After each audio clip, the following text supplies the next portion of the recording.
Okay, I'm back, finally ready to do the toe of the sock. And this is more involved. It's not hard, it's just kind of tedious, so you really just need to be patient. Because you'll be doing a lot of moving stitches. It's just be patient. Take your time. Hello, train. Okay, and I do count rounds. So in this, I have 60 pegs total. I have marked off, we're doing a decreased in the round. So it's going to be a wedge, make a wedge shape. Starting with round 1 of the toe, we will be decreasing, and we will decrease odd rounds. Even numbered rounds, we will just be knitting around. We'll knit even. So I have the markers. This again is my beginning of round marker. And this is, so that combined with this one tells me this will be on the side of the sock. Let's see, there's my heel, so this is on the top of the foot would be the left side of the sock. And I also have 2 markers here on the right side. These are going to be just when I get to them on decreased rounds, I will just knit them. I will be doing my decreases on the pegs to either side of them. And I'll demonstrate it, but I'll be doing it by, I'll put a locking stitch marker on them and pull them off the pegs. Then I will move these ones beside it in, and then going from the middle of the loom in this direction, I'll move all these pegs over. The same going the opposite direction till I have a link empty to remove. So you'll see it in action when I do it. But anyway, that's what these markers are for. I removed the heel markers because I don't need them anymore. The heel is done. And this our decrease rounds will be decreasing by 4 stitches, so 4 pegs every decrease round. Again, those are odd numbered rounds, and I'm decreasing from 60 pegs down to 28. So I'll have 14 on this left. Yes, so 14 pegs left on this side and 14 left on that side. And then I will transfer to, I'm going to be using a circular needle.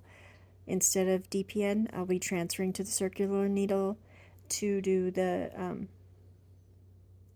Kitchener graft to close the toe. And it's going to likely be awkward the way I hold it. I'm not, great at it. But I will do my best to try to hold it in a way that the camera can see how to do it. And I'm going to do all the way to even weaving in the ends, which will only be 1, thankfully, because we didn't change colors with this at all. And on the cuff, our little tail that we had in the beginning is tucked into it, so we didn't have to weave that in. So this is really nice. So we'll just have 1 tail to weave in at the end of the sock. Okay, so I'm gonna get, I'm gonna show you. I have this little slap bracelet. Ugh, if I could talk, sorry. Slap bracelet I got on Amazon. That has a little magnetized plate on it. And it comes in so handy for me doing this decreased toe, because I use 4 of these light bulb locking stitch markers. I use 4 of them on the decrease rounds. I'm decreasing 4 things. So when I take them off, before I had this, I used to just kind of stick them in my shirt. I'd hook them through my shirt. But this is better. I just slap them on there and they'll hold it for my next decrease round. And then at the end, when it's time to transfer to the needles, I'm going to use, I'll probably use these for one half, this color for one half, this color for the other half, so I can know top and bottom. Keep them separated. One for every stitch I have left to transfer. That way I won't drop one. Because I don't know about you, but I am not good at recovering a dropped stitch, especially in a sock. They're so small. I end up frogging the whole thing and starting over. So to save myself that headache, I use the stitch markers. Okay, so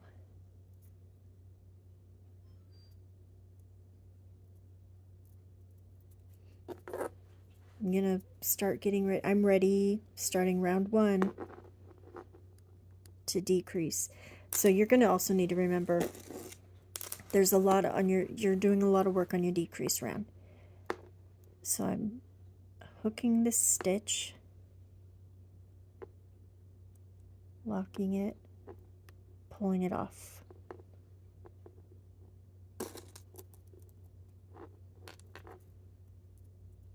Get another one. Sorry, I was not more prepared.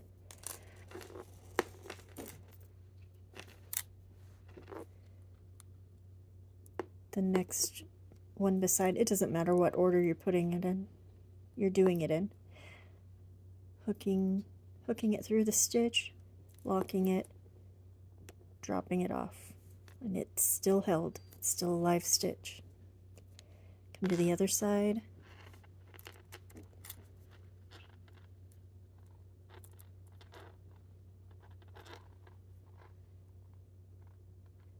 Hook the stitch. Drop it off. And the last one.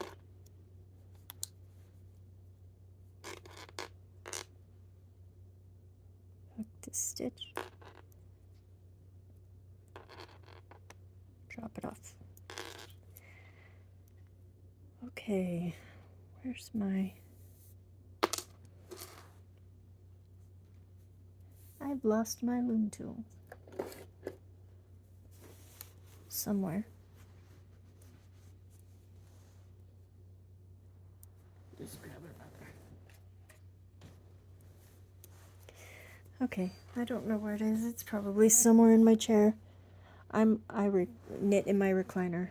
This is how I do it. Okay. This also doesn't matter where you start to move your pegs, but I'm gonna start here, and you just kind of roughly divide the number. So, but you need to end up with, say this is my middle peg. When I'm moving them all these over, half of it, I'm going to stop moving at this one when this is empty, because then I'm going to go the other way, move those all over until I get to the other half of that link, and move it till it's empty, and then I can remove it. So I think I'm going to do, like, say 13. That might be what I need to get to there. But just move them over. I'm going to move you up. Hold on. Okay, we're up on my belly now. So I'm just going to move these two.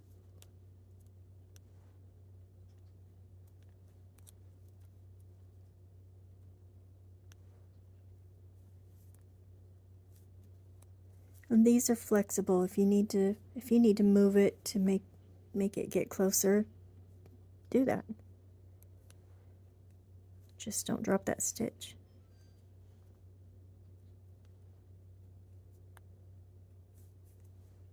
I'm a counter, so my OCD likes me to count, and I lost count.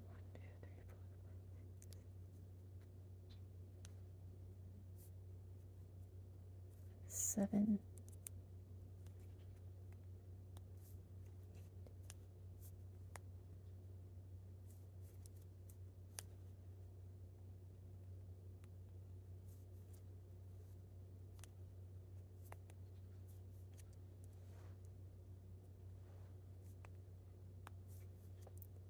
And 13. So I did 13 that way. I'm going to come over to this one. This is the half the loom. The top half of my loom is from this green peg to this one. So I'm going to do another, I think 13 probably. Whatever it takes to get to that other, that link that's half empty. Right here. So I'm going to come until I can empty that one. So just going the other direction.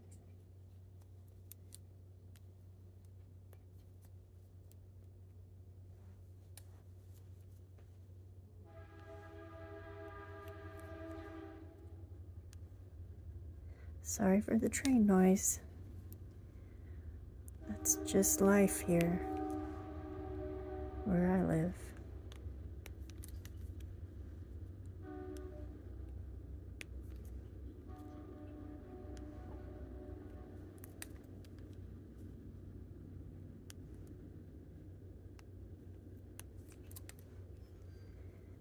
This kind of toe, if you have the Cindywood Universal Hat Scarf Loom, the 1/4 inch, I think it's 130 peg. It's got the sliding adjustable wedges. They're like 2 pegs wide. It's perfect for doing this toe, and it's a lot less work because you're not having to move every stitch like this. Okay, so I've emptied that link, so I'm going to remove it now.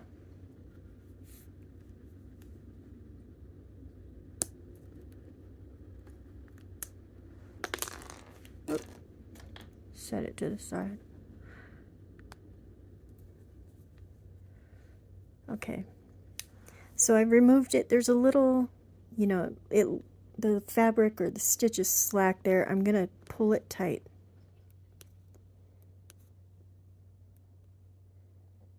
To snug it up, and then either side.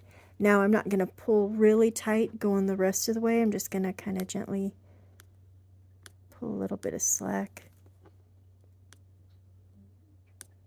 out till I get back to that first peg that I took the stitch off of, which is this one.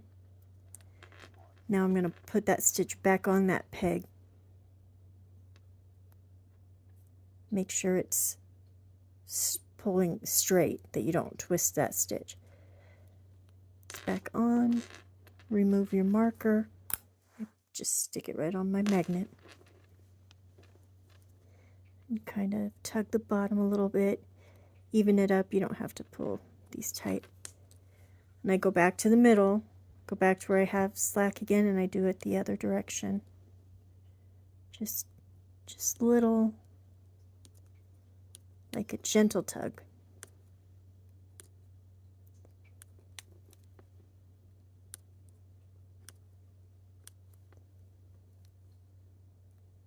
Back to there. And we're going to do the same thing. Make sure our stitch is not twisted and pull it straight back up onto that peg that we took off of. Now this one, I'm going to remove that. The little trick, because this one is actually near my working yarn. It's near the center, the beginning of the round. so I can just tug my working yarn and snug that loop up some. Not too much. You don't want it too tight. But so that side is done for the first round of decrease.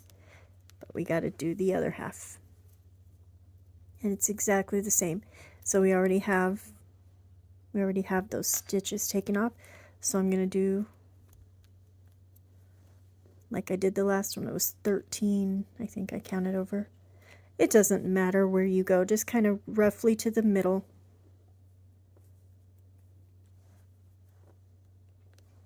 You know, like the next round of decreases won't be even each way. So the next round I'll do 13 one way and 11 the other. And then I'll do 11, 11, then 11, 9, then 9, 9, you know, down like that. That's how, don't get hung up on that. Like I said, I'm a counter. So, 1, 2.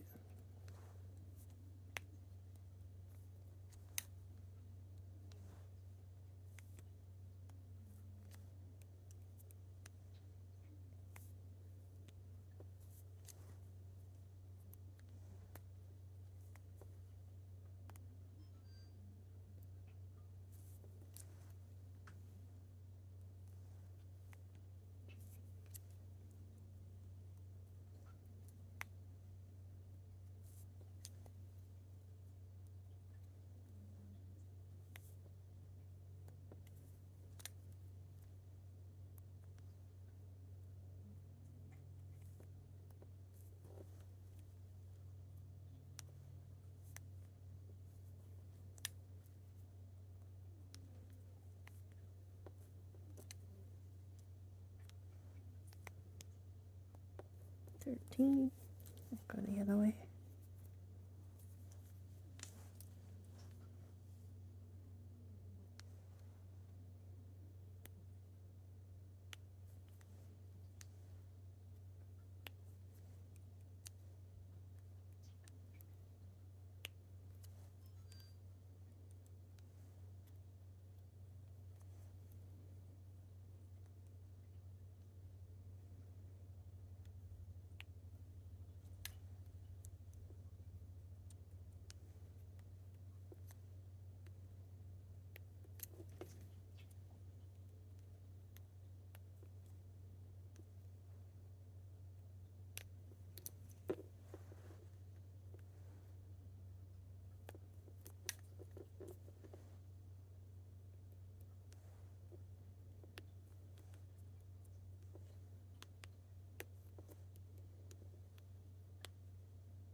Move this link.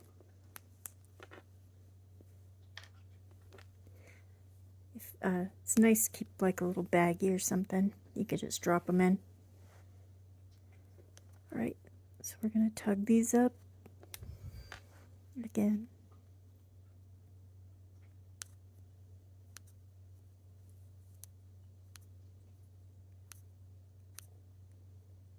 Oops.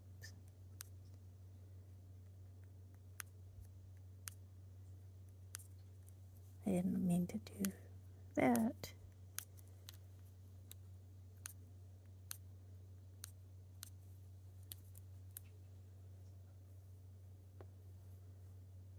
Again, keep it straight.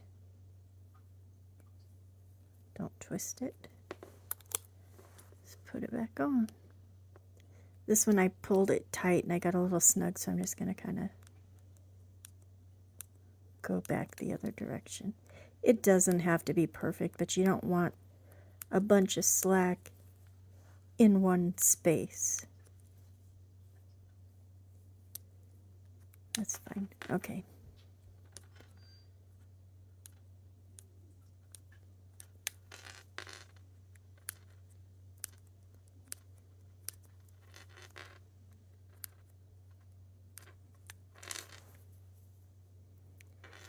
Back, ready to put this one on.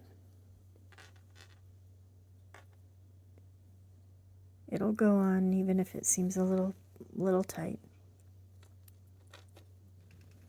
Just keep working with it. And don't take your marker off until you have that stitch fully on.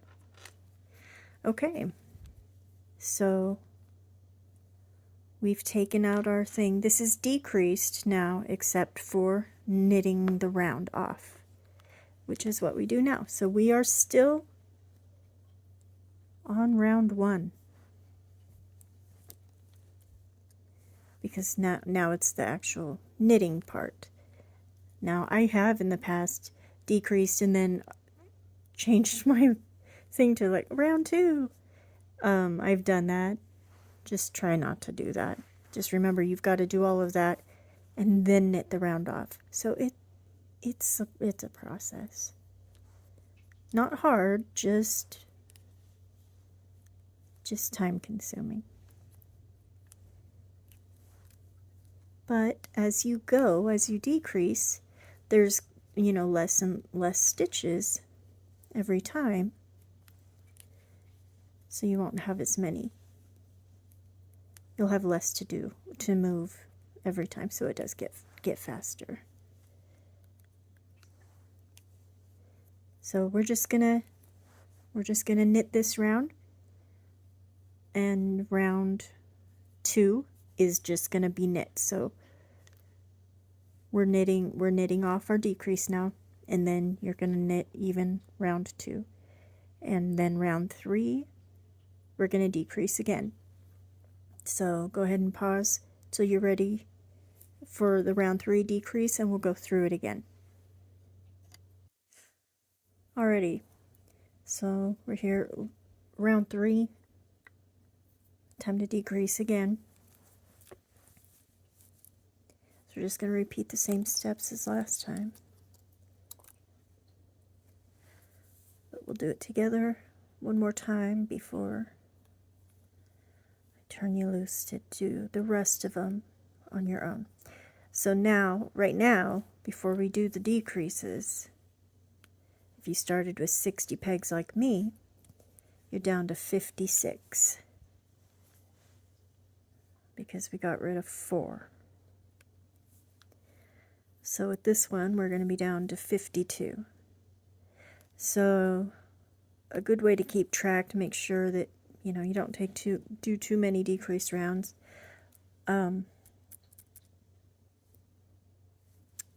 is count your stitches as you on your knit round, so you can make sure that you're down by 4 each decrease, and you're going to go all the way down to where you have 28. And after your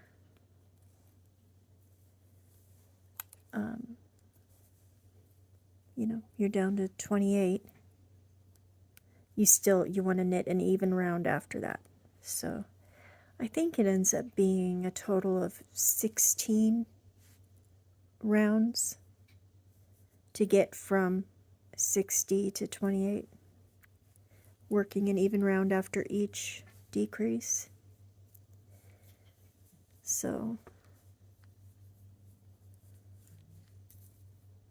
yeah, after we do that, then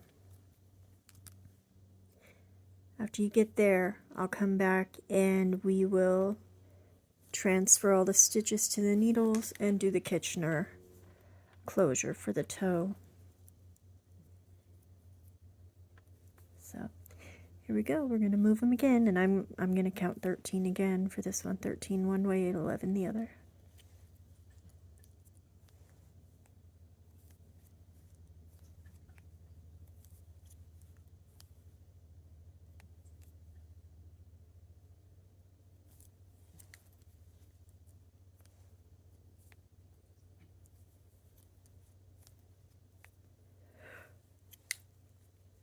Oh, excuse me.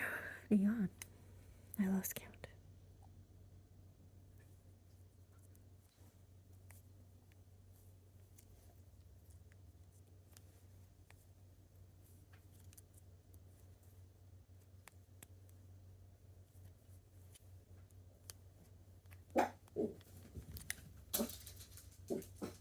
Do not bark.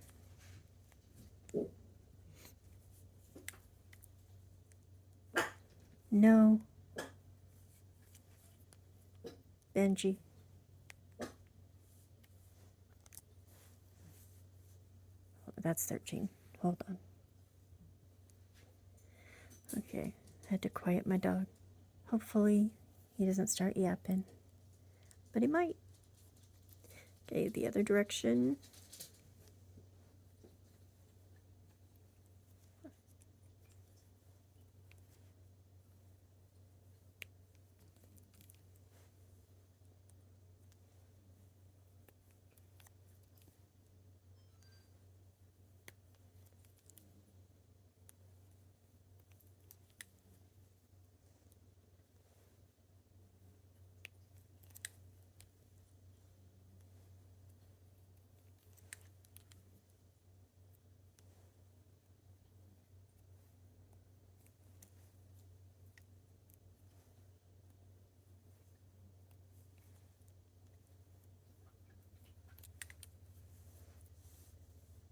Remove the link.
Now this side.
Oops, bonked the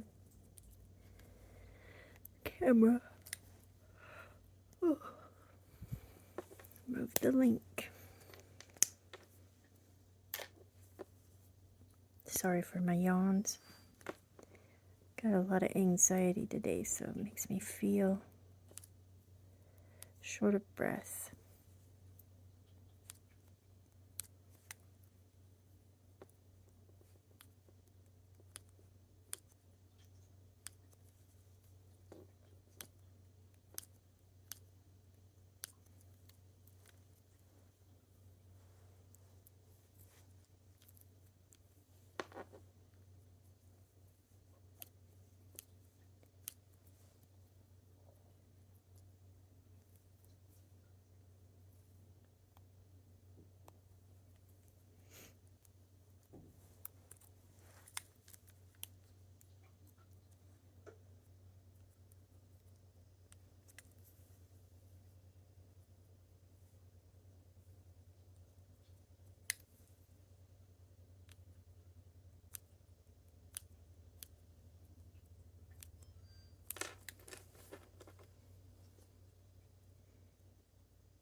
All right, so we're decreased down to 52. Knit around. Knit it off, and that will complete round 3. Round 4, knit even. Round 5, decrease on out till you're down to 28 stitches, till you've decreased down to 28 stitches, and then knit an even round after knitting off that decrease round. And I will be back to close the toe. It's just shrinking. It'll keep shrinking. So yeah, keep doing that. If you need, you can rewind the video a little bit to see the steps are the same. You're just shrinking in. Okay, so pause the video and complete all your decreased and even rounds till you're to 28. We'll be back. Hey, so I'm gonna actually end the video here, this part of it, so the toe will be in 2 parts. I'm gonna go ahead and upload it, and I'll come back, and that will the next video will be transferring the stitches to the needles and doing the Kitchener. This video's already over 30 minutes, and I just I don't want I'm recording on my phone. This is what I have to work with. And I pause the recording, but my phone gets hot, so we'll just break it up. We'll just split this one up. All right, so I will see you for the finishing in the next video. All right, bye.